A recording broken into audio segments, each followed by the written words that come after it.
একবার এক বনে রাজা ছিল না। পশুরা সবাই মিলে ঠিক করলো এবার নতুন রাজা বানাতে হবে। আমি বনের সিংহ, সবচেয়ে শক্তিশালী আমি হব রাজা।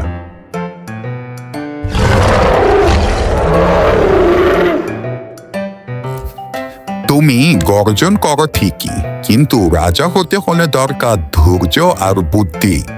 আমি খুব ধৈর্যশীল, তাহলে আমাকে রাজা বানাও। শুরু হলো ঝগড়া। সবাই ঝগড়া করছিল। ঠিক তখন গাছের উপর থেকে এক লাফে নেমে এলো বানর। আমি যদি রাজা হই তাহলে সবাই হাসবে, খেলবে আর মজা করবে।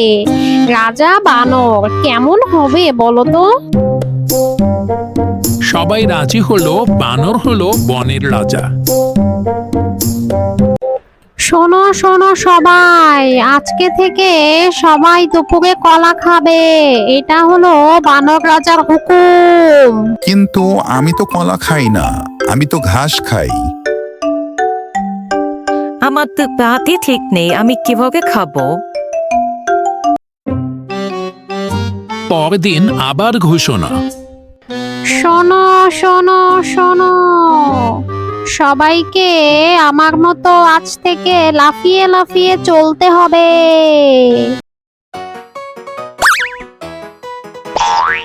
ওই আমার লেজ গেল রে।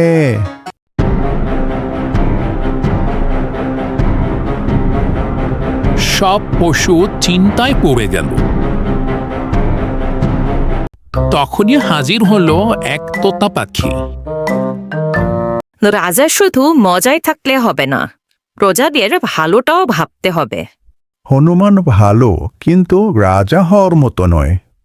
আমরা চাই এমন কেউ যে বুঝে শুনে ভাবার সময় নেয়। সবাই তোতা পাখিকে রাজা বানানোর সিদ্ধান্ত নিল। না না, আমি রাজা হতে চাই না, কিন্তু আমি সবাইকে সাহায্য করব।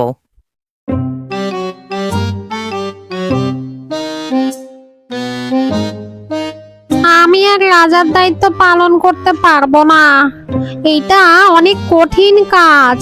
আমি বনে ঘুরবো ফিরবো আর খাবো।